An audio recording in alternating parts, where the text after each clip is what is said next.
Hello friends, ಇವತ್ತಿನ ಕ್ಲಾಸ್ನಲ್ಲಿ ನಾವು ಹೋಮೋಫೋನ್ಸ್ ಬಗ್ಗೆ ತಿಳ್ಕೊಳ್ಳೋಣ. ಏನು ಹೋಮೋಫೋನ್ಸ್ ಅಂದರೆ ನೋಡಿ, homophones are the words which are similar in pronunciation but different in meaning and spelling.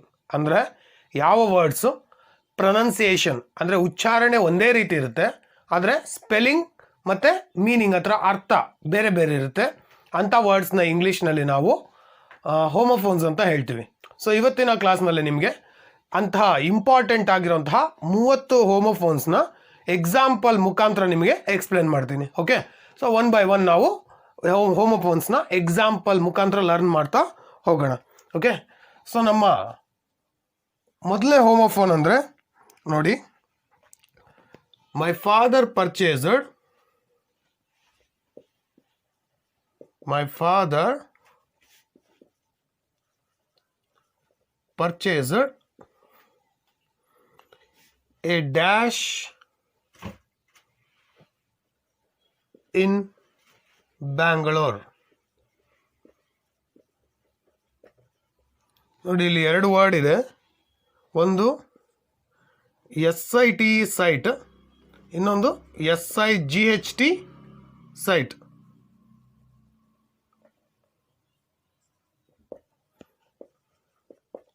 So ಯಾವುದು ಇಲ್ಲಿ ಕರೆಕ್ಟ್ ಆಗಿರೋ answer? My father purchased dash in Bangalore. ನಮ್ಮ ತಂದೆ ಬೆಂಗಳೂರಲ್ಲಿ ಒಂದು ಸೈಟ್ ತೊಗೊಂಡಿದ್ದಾರೆ ಅಂತ. ಸೊ ಯಾವ ವರ್ಡ್ ಹಾಕ್ಬೇಕು ನಾವು? SIT ಹಾಕಬೇಕಾ SIGHT ಹಾಕಬೇಕಾ? ನೋಡಿ, ಕರೆಕ್ಟ್ ಆಗಿರೋ ಆನ್ಸರ್ ಬಂದು SIT. ಯಾಕೆಂದರೆ SIGHT ಅಂದರೆ ಅದರ ಅರ್ಥ ದೃಷ್ಟಿ ಅಂತ. ಸೊ ಹಾಗಾಗಿ ಈ ವರ್ಡ್ ಇಲ್ಲಿ ಮ್ಯಾಚ್ ಆಗೋದಿಲ್ಲ. Okay, so second example sentence ನೋಡೋದನ್ನು. The waterfall made a beautiful sight. The waterfall made A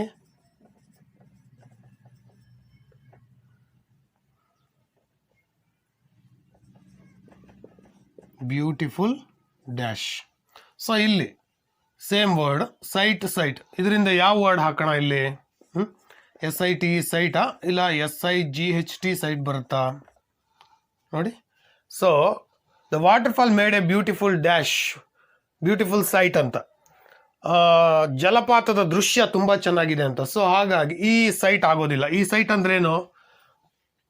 plot ಅಂತ, ಅಂದರೆ ಒಂದು ಜಾಗ, ನಿವೇಶನ ಅಂತ ಹೇಳ್ತೀವಲ್ಲ ಅದು. ಸೊ ಈ ಸೈಟ್ ಅಂದರೆ ದೃಷ್ಟಿ ಅಂತ. ಸೊ ಇಲ್ಲಿ ದೃಶ್ಯ ಅಂತ ತಗೋಬೇಕು ನಾವು.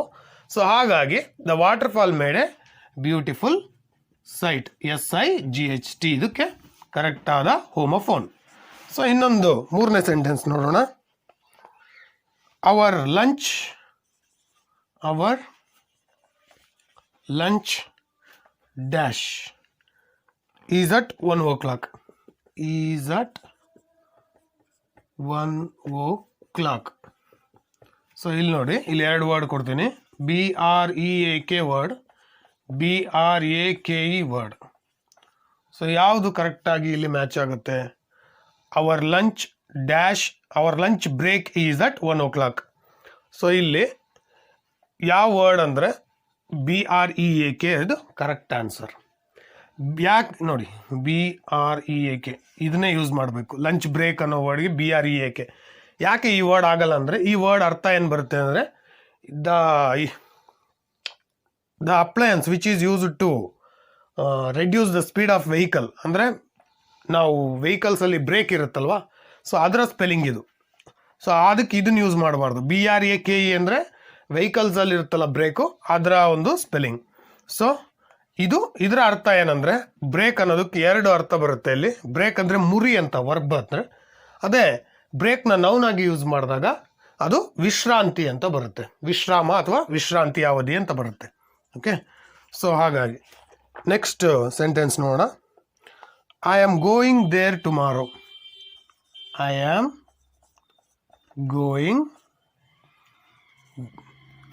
Going there tomorrow.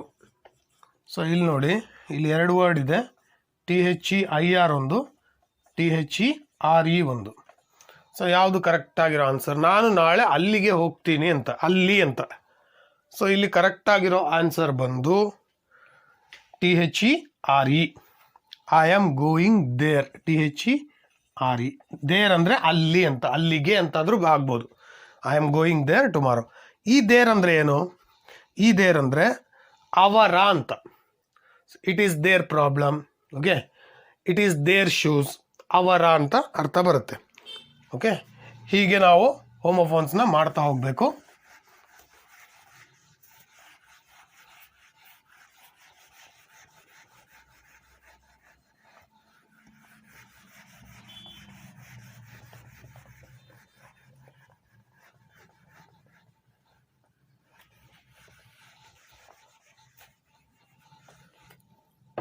ಹಾಗೆ ನೆಕ್ಸ್ಟ್ ಸೆಂಟೆನ್ಸ್ ನೋಡೋಣ.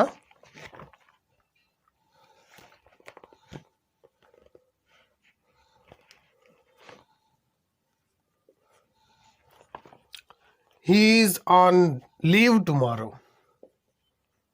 He is on dash tomorrow. He is on leave tomorrow. So ಇಲ್ಲಿ ಎರಡು ವರ್ಡ್ ನೋಡೋಣ. ಒಂದು LIVE ಲೀವ್, ಇನ್ನೊಂದು LEAVE ಲೀವ್. ಯಾವುದು ಕರೆಕ್ಟಾಗಿರೋ answer? He is on leave tomorrow. ಈ ಎರಡನ್ನ ಲೀವ್ ಅಂತಲೇ ಹೇಳ್ತೀವಿ. ಸೊ ಇಲ್ಲಿ ಕರೆಕ್ಟಾಗಿರೋ ಆನ್ಸರ್ ಬಂದು LEAVE ಲೀವ್. ಓಕೆ, ಯಾಕಂದರೆ ಇಲ್ಲಿ ಲೀವ್ ಅನ್ನೋದ್ರ ಅರ್ಥ ಬಂದು ರಜೆ ಅಂತ, ನಾಳೆ ರಜೆ ಮೇಲಿದ್ದಾನೆ ಅಂತ.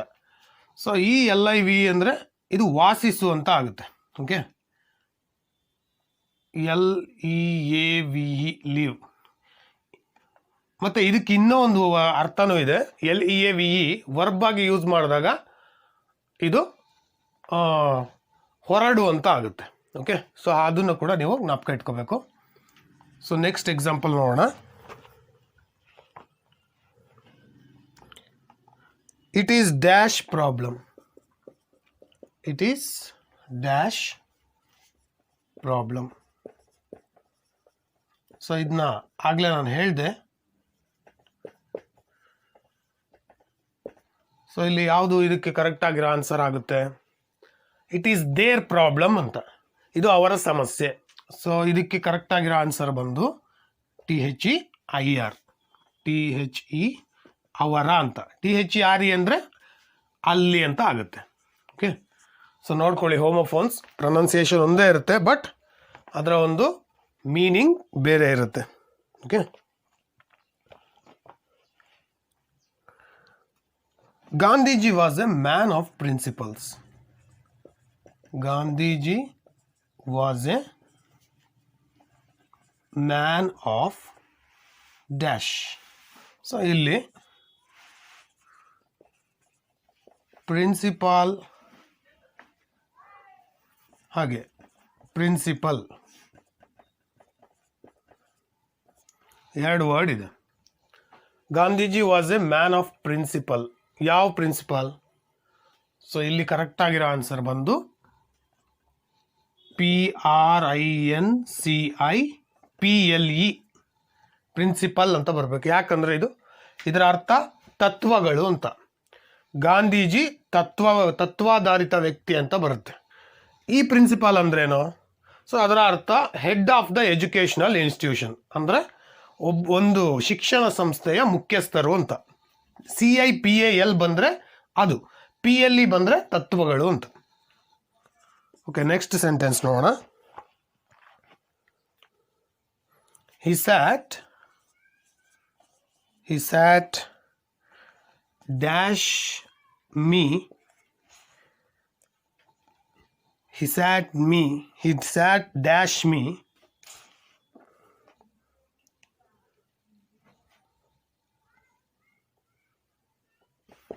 in the room. ಇಲ್ಲಿ ಎರಡು ವರ್ಡ್ ಇದೆ. ಬಿಸೈಡ್ಸ್ ಅಂತ. ಓಕೆ, ಪಕ್ಕದಲ್ಲಿ ಅಂತ. ಇಲ್ಲಿ ಯಾವುದು ರೈಟ್ ಆನ್ಸರ್ ಇದಕ್ಕೆ? ಸೊ ಇದಕ್ಕೆ ರೈಟ್ ಆನ್ಸರ್ ಬಂದು ಬಿಸೈಡ್ ಅಂತ. BESIDE, ಪಕ್ಕದಲ್ಲಿ ಕುತ್ಕೊಂಡ ಅಂತ. ಸೊ ಈ ಬಿಸೈಡ್ಸ್ ಅಂದ್ರೆ ಏನು? ಬಿಸೈಡ್ಸ್ ಅಂದರೆ ಅದು ಅಲ್ಲದೆ ಅಂತ, ಅದು ಅಲ್ಲದೆ. ಓಕೆ, ಹಿ ಪ್ಲೇಸ್ ಕ್ರಿಕೆಟ್ ಬಿಸೈಡ್ಸ್ ಬ್ಯಾಡ್ಮಿಂಟನ್ ಅಂದರೆ ಇವನು ಕ್ರಿಕೆಟು ಆಡ್ತಾನೆ, ಬ್ಯಾಡ್ಮಿಂಟನ್ ಜೊತೆಗೆ ಕ್ರಿಕೆಟು ಆಡ್ತಾನೆ ಅಂತ. ಓಕೆ, ಸೊ ಬಿಸೈಡ್ಸ್ ಅಂದರೆ ಅದು ಅಲ್ಲದೆ ಅಂತ ಅರ್ಥ ಬರುತ್ತೆ. ಓಕೆ, ಇನ್ನೊಂದು ನೋಡೋಣ.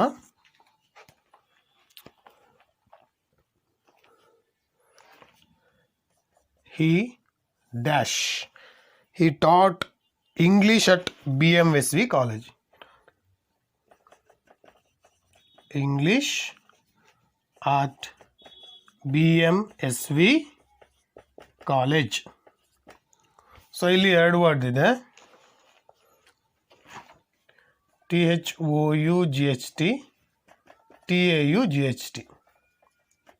ಸೊ ಇದು ಥಾಟ್ ಆಗುತ್ತೆ, ಇದು ಟಾಟ್ ಆಗುತ್ತೆ, ಆಲ್ಮೋಸ್ಟ್ ಸಿಮಿಲರ್ ಇದೆ. ಸೊ ಇಲ್ಲಿ ಯಾವುದು ಅಂದರೆ ಅವನು BMSV ಕಾಲೇಜಲ್ಲಿ ಅವನು ಇಂಗ್ಲೀಷ್ ಕಲಿಸ್ತಾನೆ ಅಂತ ಅಥವಾ ಕಲಿಸ್ದ ಅಂತ ಅರ್ಥ ಬರುತ್ತೆ. ಸೊ ಇಲ್ಲಿ ಯಾವುದು ಕರೆಕ್ಟಾಗಿರೋ ಹೋಮೋಫೋನ್ಸ್ ನೋಡಿ, ಇಲ್ಲಿ ಕರೆಕ್ಟಾಗಿರೋ ಹೋಮೋಫೋನ್ ಬಂದು taught, TAUGHT.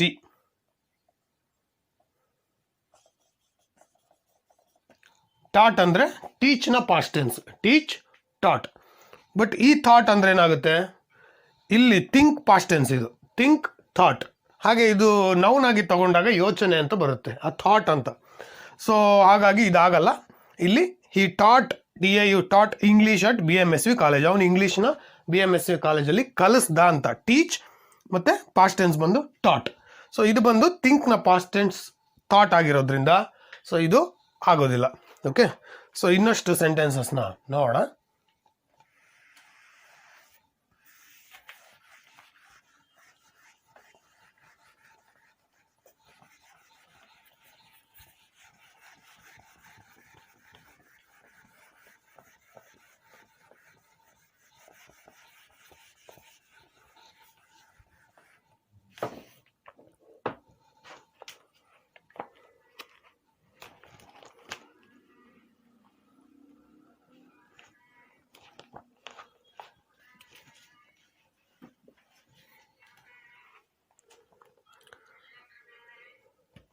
I have not dashed him for many years. I have not seen him for many years. I have not seen him for many years.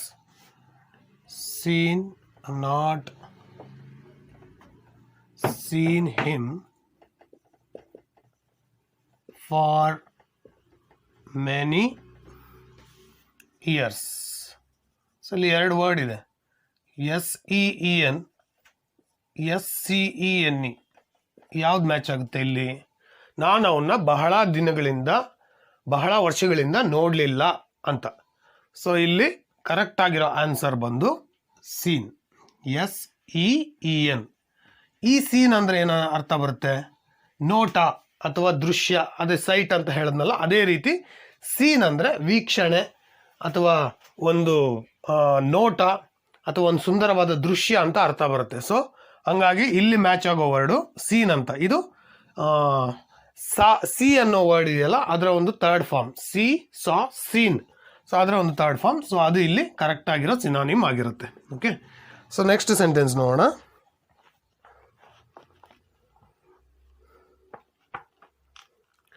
She has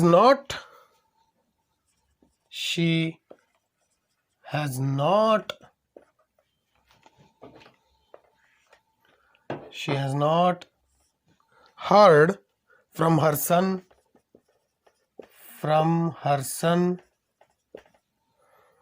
for a long time.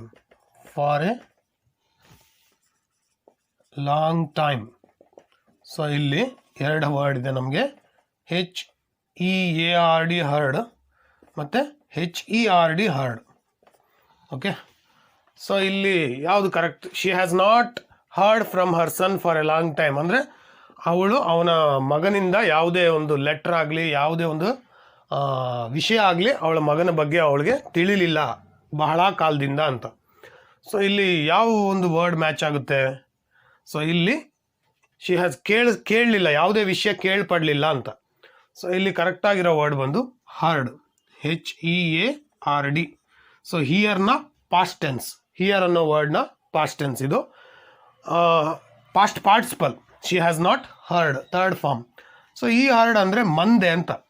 Okay, ಅಂದರೆ group of animals ಅಂತ ಹೇಳ್ತೀವಲ್ಲ, ಆ ರೀತಿ group ಅಂತ ಹೇಳ್ಬೋದು, heard ಅಂತ. So ಈ word ಇಲ್ಲಿ ಮ್ಯಾಚ್ ಆಗಲ್ಲ. ಸೊ ಇದೆಲ್ಲ ಇಲ್ಲಿ ಕರೆಕ್ಟಾಗಿರೋ ವರ್ಡ್ ಬಂದು herd. Okay, so next sentence ನೋಡೋಣ. Pour some water into the jug. Pour some water into the jug. So ಇಲ್ಲಿ ಎರಡು ವರ್ಡ್ ಇದೆ, SUM sum, SOME some. So ಯಾವುದು ಮ್ಯಾಚ್ ಆಗುತ್ತೆ ಇಲ್ಲಿ? Pour some water into the jug. So ಇಲ್ಲಿ right answer ಬಂದು SOME. Okay, SOME. ಸ್ವಲ್ಪ ನೀರು ಹಾಕು ಜಗ್ ಒಳಗೆ ಅಂತ. So pour some water into the ಜಗ್ ಒಳಗೆ ಸ್ವಲ್ಪ ನೀರು ಹಾಕು. ಸ್ವಲ್ಪ, ಸಮ್ ಅಂದರೆ ಕೆಲವು ಅಥವಾ ಸ್ವಲ್ಪ ಅಂತ ಆಗುತ್ತೆ. ಓಕೆ, ಈ ಸಮ್ ಅಂದ್ರೇನು? ಇದು ಮ್ಯಾಥಮೆಟಿಕಲ್ ಟರ್ಮ್. ಓಕೆ, ಮೊತ್ತ ಅಂತ ಹೇಳ್ತೀವಲ್ಲ, ಟೋಟಲ್ ಸಮ್ ಅಂತ, ಮೊತ್ತ, ಒಟ್ಟು ಮೊತ್ತ ಅಂತ. ಆ ರೀತಿ ಮ್ಯಾಥಮೆಟಿಕ್ಸಲ್ಲಿ ನಾವು ಆ ವರ್ಡ್ನ ಯೂಸ್ ಮಾಡ್ತೀವಿ. ಸೊ ಇಲ್ಲಿ ಮ್ಯಾಚ್ ಆಗೋ ವರ್ಡ್ ಬಂದು SOME some. So next example ನೋಡೋಣ. Our principal is very strict.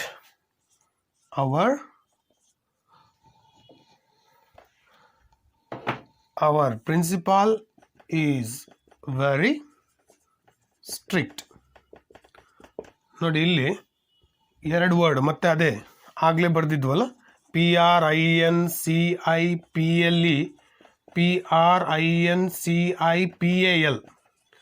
So ಆಗಲೇ ಸೆಂಟೆನ್ಸಲ್ಲಿ ನೀವು ನೋಡಿದ್ದೀರಾ, PRINCIPLE ಅಂದರೆ ತತ್ವಗಳು ಅಂತಾಗುತ್ತೆ. ಸೊ ಇಲ್ಲಿ ನಮ್ಮ ಕಾಲೇಜ್ ಪ್ರಿನ್ಸಿಪಾಲ್ ಸ್ಟ್ರಿಕ್ಟ್ ಅಂತ ಹೇಳ್ತಾ ಇರೋದು. ಸೊ ಹಂಗಾಗಿ CIPAL ಬರುತ್ತಲ್ಲ, ಅದನ್ನು ನೋಡ್ಬೇಕು ನೀವು, CIPAL. ಸೊ ಪ್ರಿನ್ಸಿಪಾಲ್ ಇದು our PRINCIPAL, our principal is very strict. Okay, so ಇಲ್ಲಿ ಕರೆಕ್ಟ್ ಆನ್ಸರ್ ಬಂದು ಪ್ರಿನ್ಸಿಪಾಲ್. ಓಕೆ, ನೆಕ್ಸ್ಟ್ ಸೆಂಟೆನ್ಸ್ ನೋಡೋಣ.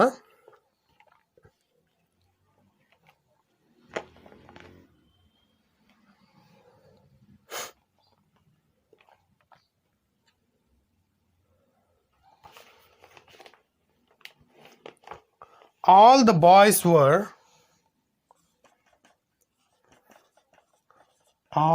boys were dash means quiet when teacher entered the classroom. Quiet when the teacher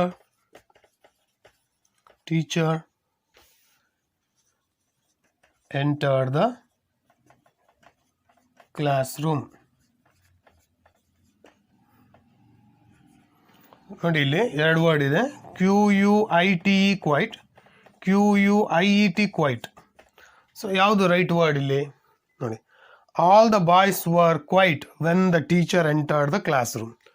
ಇಲ್ಲಿ ನಮಗೆ quite ಅಂದರೆ ನಿಶ್ಶಬ್ದ ಅನ್ನೋ word ನಾವು ನೋಡಬೇಕು. ಈ ಎರಡರಲ್ಲಿ ಯಾವುದಾದ್ರ ಅರ್ಥ ಇದೆ? QUIET ಕ್ವೈಟ್ ಅಂದರೆ ನಿಶ್ಶಬ್ದ ಅಂತ. So all the boys were quiet, ನಿಶ್ಶಬ್ದವಾಗಿದ್ದರು ಟೀಚರ್ ಬಂದಾಗ ಅಂತ. ಹಾಗಾದರೆ QUITE ಕ್ವೈಟ್ ಅಂದ್ರೇನು? ಈ ಕ್ವೈಟ್ ಅಂದರೆ ಕಂಪ್ಲೀಟ್ ಅಂತ. ಓಕೆ, ಸಂಪೂರ್ಣವಾಗಿ ಕ್ವೈಟ್ ಅಂತ. ಐ ಆಮ್ ಕ್ವೈಟ್ ಶ್ಯೂರ್ ಅಂದ್ರೇನು? ನಾನು ಸಂಪೂರ್ಣವಾಗಿ ಗ್ಯಾರಂಟಿ ಅಂತ, ಸಂಪೂರ್ಣವಾಗಿ ಒಂದು ನಿಶ್ಚಯವಾಗಿ ಹೇಳ್ತಾ ಇದ್ದೀನಿ ಅಂತ. ಯು ಆರ್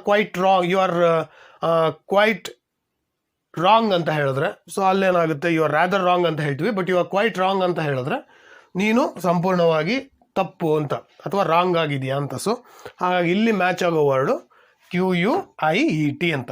ಸೊ ನೆಕ್ಸ್ಟ್ ಇನ್ನೂ ಕೆಲವು ಎಕ್ಸಾಂಪಲ್ಸ್ ನೋಡೋಣ.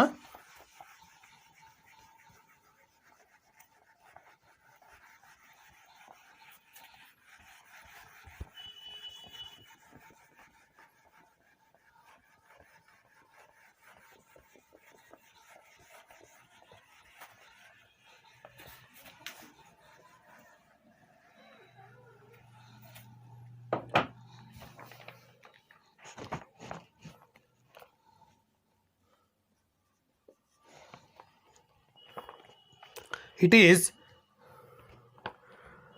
I went to bakery to buy some bread. I went to bakery to buy some dash. ಇಲ್ಲಿ ಎರಡು ವರ್ಡ್ ಇದೆ ನಮಗೆ, BRED, BREAD. ಸೊ ಯಾವುದಿಲ್ಲಿ ಬ್ರೆಡ್ ಅನ್ನೋದು, ನಾವು ಬೇಕ್ರಿಗೆ ಹೋಗಿ ಬ್ರೆಡ್ ತೊಗೊಂಬಂದೆ, ಆ ವರ್ಡ್ಗೆ ಸ್ಪೆಲ್ಲಿಂಗ್ಗೆ ಕರೆಕ್ಟಾಗಿರೋ homophone ಯಾವುದಿಲ್ಲಿ?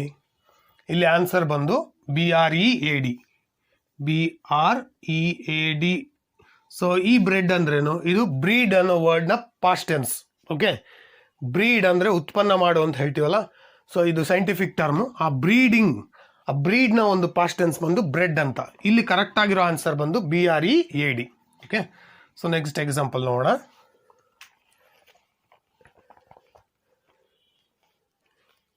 Don't lose hope. Don't lose hope. So ಇಲ್ಲಿ ನೋಡಿ, LOOSE loose, LOSE lose. So ಎರಡರಲ್ಲಿ ಯಾವುದು correct right answer? Don't lose hope, ಕಳ್ಕೋಬೇಡ ಅಂತ ಅನ್ನೋ word, don't lose hope. So ಇಲ್ಲಿ ಕರೆಕ್ಟಾಗಿರೋ ವರ್ಡ್ ಬಂದು LOSE. ಈ ಲೂಸ್ ಅಂದರೆ ಅರ್ಥ ಏನೋ? ಸಡಿಲವಾಗಿರುವ ಅಂತ. ಓಕೆ, ಸೊ ಹೇಳ್ತೀವಲ್ಲ loose shirt, loose pant, loose jacket ಅಂತ. ಸೊ ಆ ರೀತಿ. ಸೊ ಇಲ್ಲಿ ಲೂಸ್ ಅಂದರೆ ಸಡಿಲವಾಗಿರುವ ಅಂತ, ಆ ಲೂಸ್ ಅಂದರೆ ಕಳ್ಕೊಳ್ಳೋದು ಅಂತ. ಅದರ ಪಾಸ್ಟ್ ಟೆನ್ಸ್ ಬಂದು ಲಾಸ್ಟ್ ಅಂತ. ಸೊ ಕರೆಕ್ಟ್ ಆನ್ಸರ್ ಹೋಪ್, ಕಳ್ಕೋಬೇಡ, ಭರವಸೆ ಕಳ್ಕೋಬೇಡ ಅನ್ನೋದು LOSE ಲೂಸ್, ಜ್ಞಾಪಕ ಇರಲಿ. ಓಕೆ, ಸೊ ನೆಕ್ಸ್ಟ್ ಎಕ್ಸಾಂಪಲ್ ನೋಡೋಣ.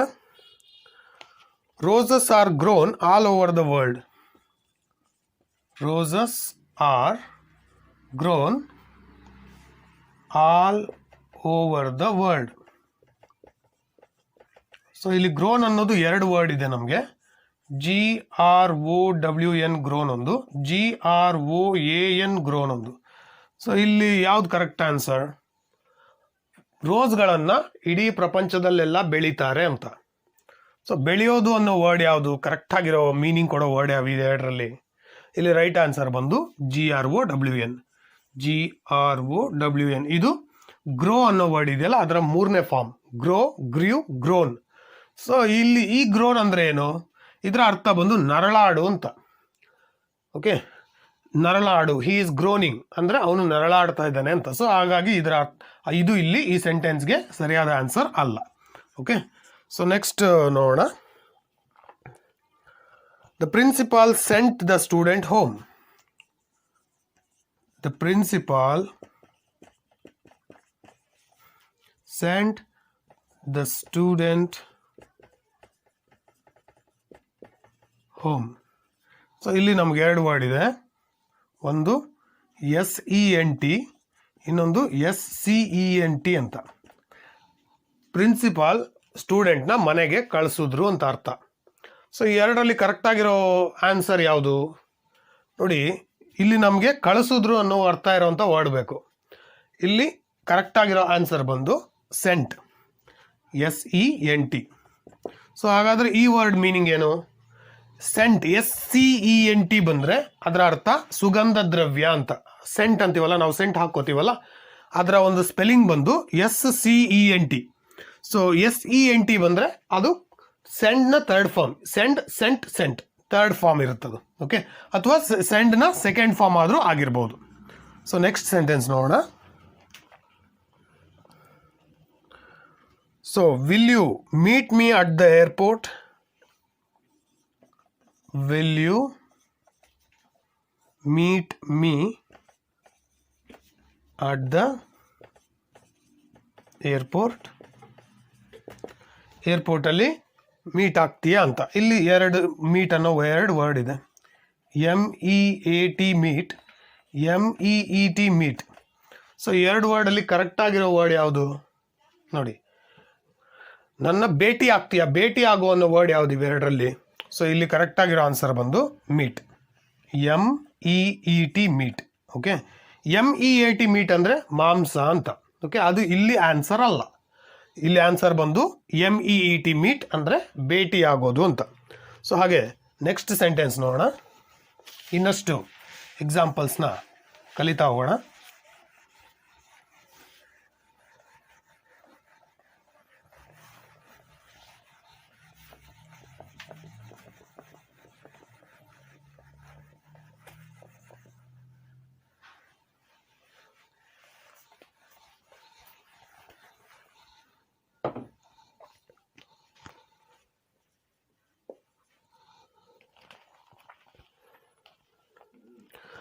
See, I am on leave for a week. I am on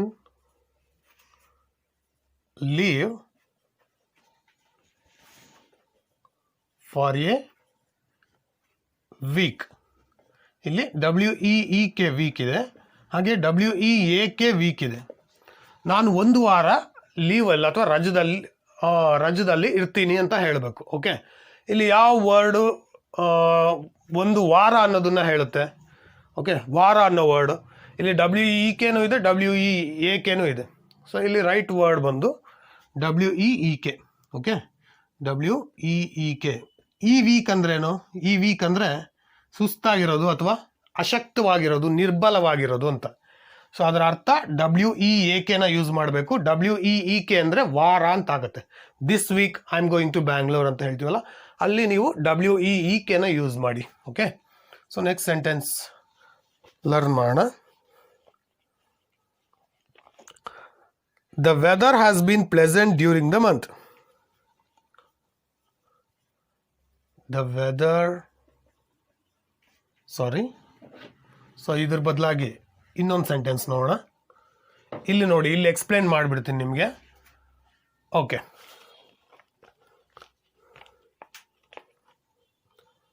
so ಇನ್ನೊಂದು ಸೆಂಟೆನ್ಸ್ ನೋಡೋಣ. ಅಲ್ಲಿ we don't know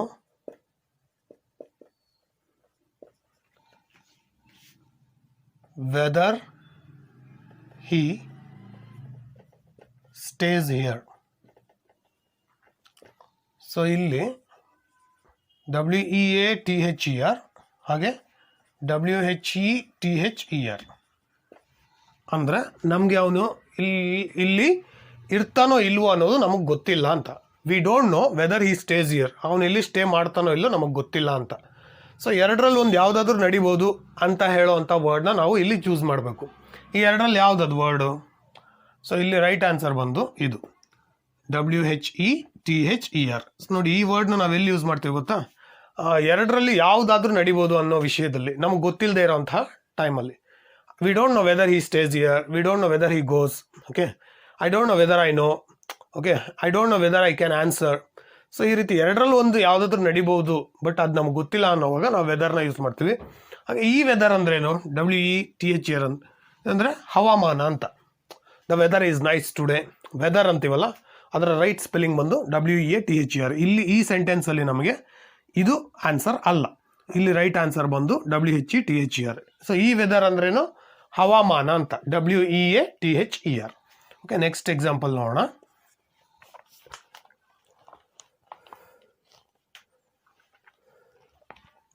They live in Mysore. They live in Mysore. So ಇಲ್ಲಿ LIVE so ಎರಡರಲ್ಲಿ ಯಾವ್ದು answer? ಅವರು ಮೈಸೂರಲ್ಲಿ ವಾಸ ಮಾಡ್ತಾರೆ ಅಂತ ಅದರ ಅರ್ಥ. ಸೊ ಇಲ್ಲಿ ಕರೆಕ್ಟಾಗಿರೋ ಒಂದು ವರ್ಡ್ ಆನ್ಸರ್ ಬಂದು ಇಲ್ಲಿ ವಾಸ ಮಾಡೋ ಅನ್ನೋ ವರ್ಡ್ ನಾವು ಚೂಸ್ ಮಾಡಬೇಕು. ಇಲ್ಲಿ ಆ ಸೆಂಟೆನ್ಸ್ ಮೀನಿಂಗ್ ನೋಡ್ಕೋಬೇಕು ಯಾವಾಗಲೂ ಹೋಮೋಫೋನ್ಸ್ ಚೂಸ್ ಮಾಡ್ಬೇಕಾರೆ. ಸೊ ಇಲ್ಲಿ LIVE leave right answer. LIVE leave. So ಈ ಲೀವ್ ಅಂದರೆ ಏನು? ನಾನು ಆಲ್ರೆಡಿ ಹೇಳಿದ್ದೀನಿ ನಿಮಗೆ. ಇದರ ಅರ್ಥ ಎರಡಿದೆ. ಒಂದು ನೌನ್ ಆಗಿ ಯೂಸ್ ಮಾಡಿದಾಗ ರಜಾ ಅಂತ ಆಗುತ್ತೆ, ಹಾಗೆ ನೀವು ವರ್ಬ್ ಆಗಿ ಯೂಸ್ ಮಾಡಿದಾಗ ಹೊರಡು ಅಂತ ಆಗುತ್ತೆ. ಓಕೆ, ಸೊ ನೆಕ್ಸ್ಟ್ ಇಲ್ಲಿ ಈ ಸೆಂಟೆನ್ಸಲ್ಲಿ ಆನ್ಸರ್ ಬಂದು LIVE. ಸೊ ನೆಕ್ಸ್ಟ್ ಇನ್ನೊಂದು ಸೆಂಟೆನ್ಸ್ ಎಕ್ಸಾಂಪಲ್ ನೋಡೋಣ. His uncle died last year. His uncle died last year. Okay. So ಇಲ್ಲಿ ಎರಡು ವರ್ಡ್ ಇದೆ, DIED, DYED, ಎರಡನ್ನೂ ಡೈಡ್ ಅಂತಲೇ ಹೇಳ್ತೀವಿ. ಯಾವ ವರ್ಡ್ ಇಲ್ಲಿ ಕರೆಕ್ಟಾಗಿ ಫಿಟ್ ಆಗುತ್ತೆ ನೋಡಿ.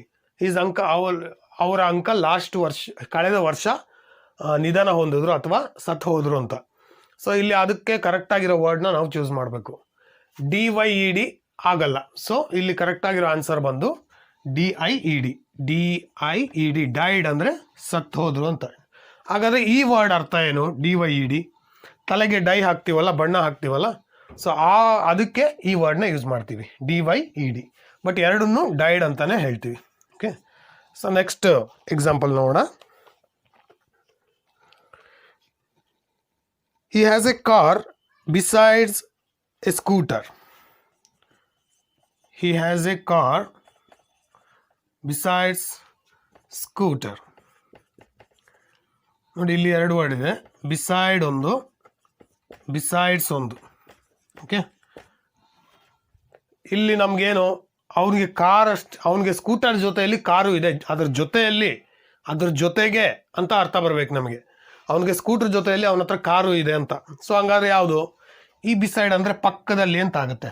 ಬಿಸೈಡ್ ಅಂದರೆ ಪಕ್ಕ. ಈ ಸ್ಯಾಟ್ ಬಿಸೈಡ್ ಮೀ ಅಂತ, ಅವ್ನು ನಾನು ಪಕ್ಕದಲ್ಲಿ ಕೂತ್ಕೊಂಡ ಅಂತ, ಅದಾಗಲ್ಲ. ಸೊ ಹಂಗಾಗಿ ಯಾವುದಾಗುತ್ತೆ? ಬಿಸೈಡ್ಸ್ ಅನ್ನೋದೇ ಆಗುತ್ತೆ, BESIDES. ಓಕೆ. ಸೊ ಇನ್ನು ಅದರ ಅರ್ಥ ಏನು? ಈ has A car beside scooter ಅಂದರೆ ಅವನಿಗೆ ಸ್ಕೂಟರ್ ಜೊತೆಗೆ ಅವನ ಹತ್ರ ಕಾರ್ ಕೂಡ ಇದೆ ಅಂತ. ಓಕೆ. ಸೊ ಇನ್ನೊಂದು ಎಕ್ಸಾಂಪಲ್ ನೋಡೋಣ.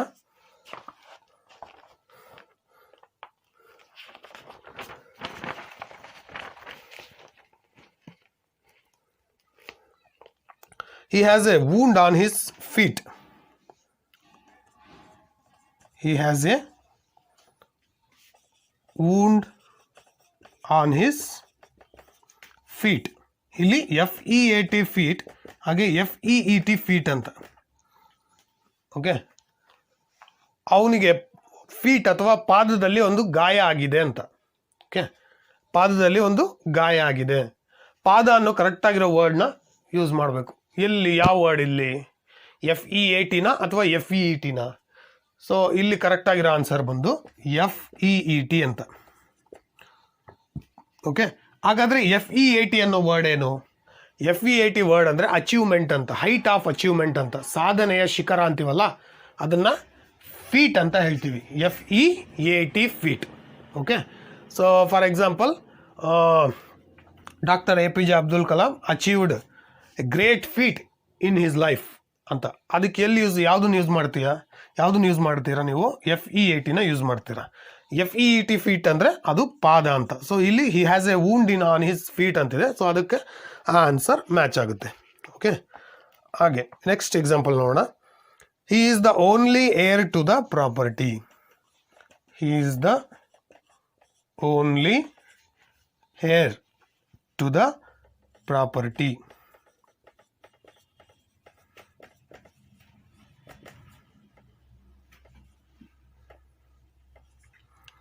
ಇಲ್ಲಿ HEAR hear, HEIR heir. Okay. ಎರಡಿದೆ ಇಲ್ಲಿ ನೋಡಿ. ಪ್ರಾಪರ್ಟಿ ಅನ್ನೋ ವರ್ಡ್ ಇದೆ, ಅಂದರೆ ಪ್ರಾಪರ್ಟಿ ಅಂದರೆ ಆಸ್ತಿ ಅಂತ. Is the only heir to the property ಅಂದರೆ ಅವನ ಆಸ್ತಿಗೆ ಒಬ್ಬನೇ ವಾರಸ್ದಾರ ಅಂತ. ಸೊ ನಮಗೆ ಬೇಕಾಗಿರೋ ವರ್ಡ್ ವಾರಸ್ದಾರ ಅಂತ. ಸೊ ನಿಮಗೆಲ್ಲ ಗೊತ್ತೇ ಇದೆ, ಹೇರ್ ಅಂದರೆ ಕೂದಲು ಅಂತ. ಅದು ಈ ಆನ್ಸರ್ ಆಗಲ್ಲ. ಸೊ ಹಂಗಾರೆ ಕರೆಕ್ಟ್ ಆನ್ಸರ್ ಯಾವುದು? HEIR. ಏನು HEIR ಅಂದರೆ? ವಾರಸ್ದಾರ, ಉತ್ತರಾಧಿಕಾರಿ ಅಂತೀವಲ್ಲ, ಅದರ ಒಂದು ಮೀನಿಂಗ್ HEIR. ಓಕೆ. ಸೊ ನಾನು ಆಗಲೇ ಹೇಳಿದ್ದೀನಿ ನಿಮಗೆ, ಇವತ್ತು ನಾವು 30 ಹೋಮೋಫೋನ್ಸ್ನ ಕಲಿತೀವಿ ಅಂತ. ಸೊ ಈಗಾಗಲೇ 26 ಹೋಮೋಫೋನ್ಸ್ನ ನಾವು ಲರ್ನ್ ಮಾಡಿದ್ದೀವಿ. ಸೊ ಉಳಿದ 4 ಹೋಮೋಫೋನ್ಸ್ನ ಈಗ ಲರ್ನ್ ಮಾಡೋಣ.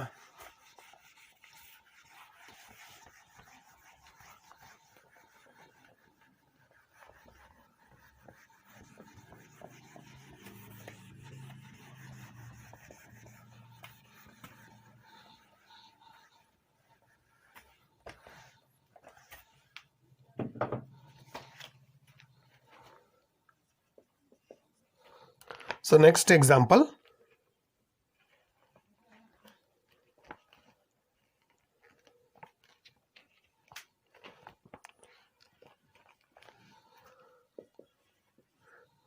The dash was made to stay back for an hour.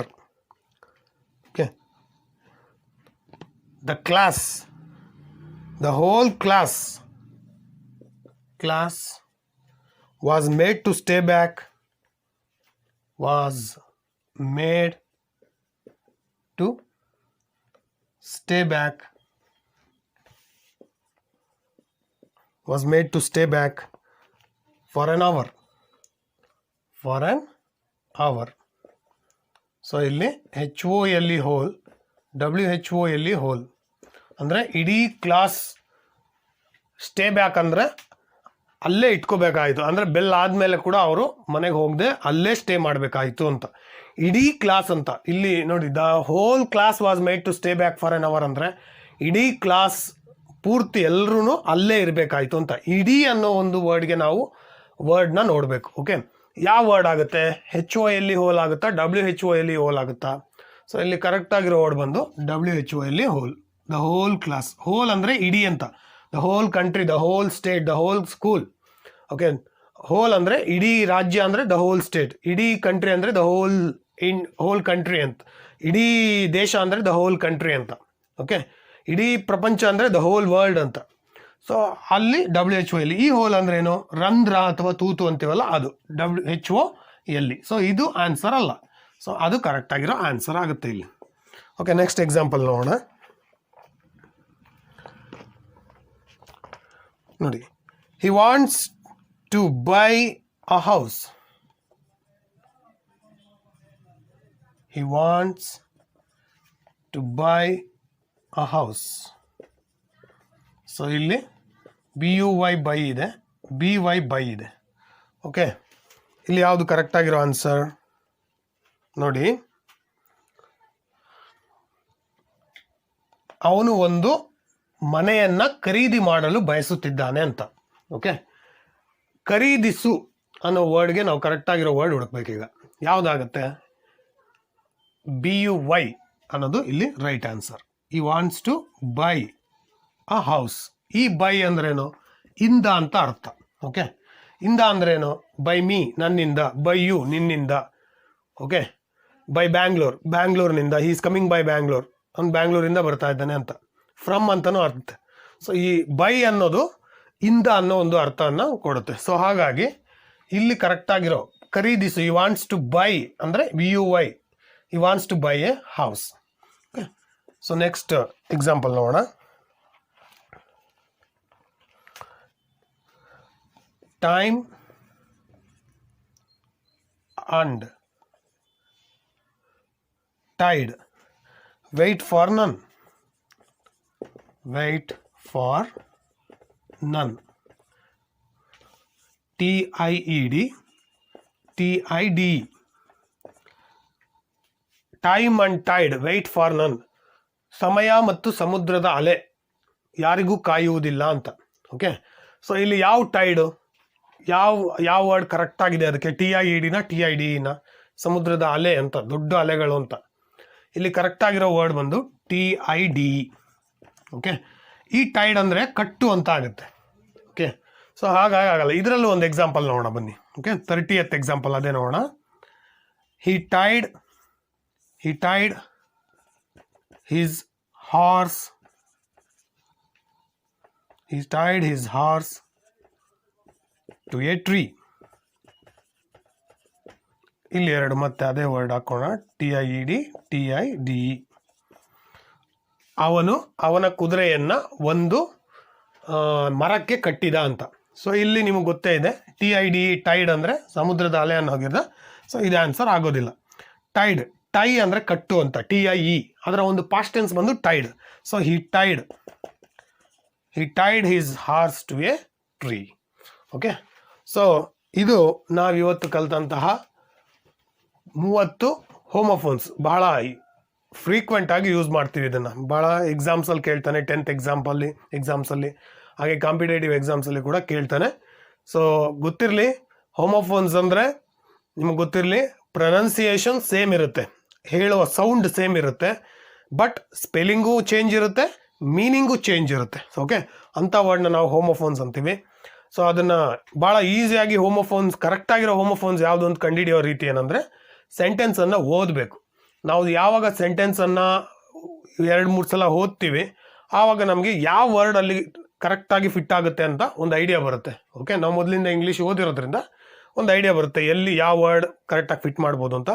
So ಏನೇ ಆಗಲಿ, ಎನಿವೆ ನಿಮಗೆ 30 ಹೋಮೋಫೋನ್ಸ್ ಅಂತೂ ನೀವು ಕಲ್ತ್ಕೊಂಡಿದ್ದೀರಾ ಈಗ, ಅದನ್ನು ಪ್ರಾಕ್ಟೀಸ್ ಮಾಡ್ಕೊಳ್ಳಿ. ಸಪೋಸ್ ಅದೇ ಎಕ್ಸಾಮಲ್ಲಿ ಬಂದಾಗ ನಿಮಗೆ ಈಸಿ ಆಗುತ್ತೆ. Okay, so I hope you liked this video. ಈ ವಿಡಿಯೋ ನಿಮಗೆ ಲೈಕ್ ಆಗಿದೆ ಅಂತ ಅಂದ್ಕೊಂಡಿದ್ದೀನಿ. ಓಕೆ, ನೆಕ್ಸ್ಟ್ ವಿಡಿಯೋನಲ್ಲಿ ಇನ್ನೊಂದು ಹೊಸ ಟಾಪಿಕ್ನೊಂದಿಗೆ ನಿಮ್ಮನ್ನು ಭೇಟಿ ಮಾಡ್ತೀನಿ. ಅಲ್ಲಿವರೆಗೂ ಟೇಕ್ ಕೇರ್ ಆ್ಯಂಡ್ ಬಾಯ್.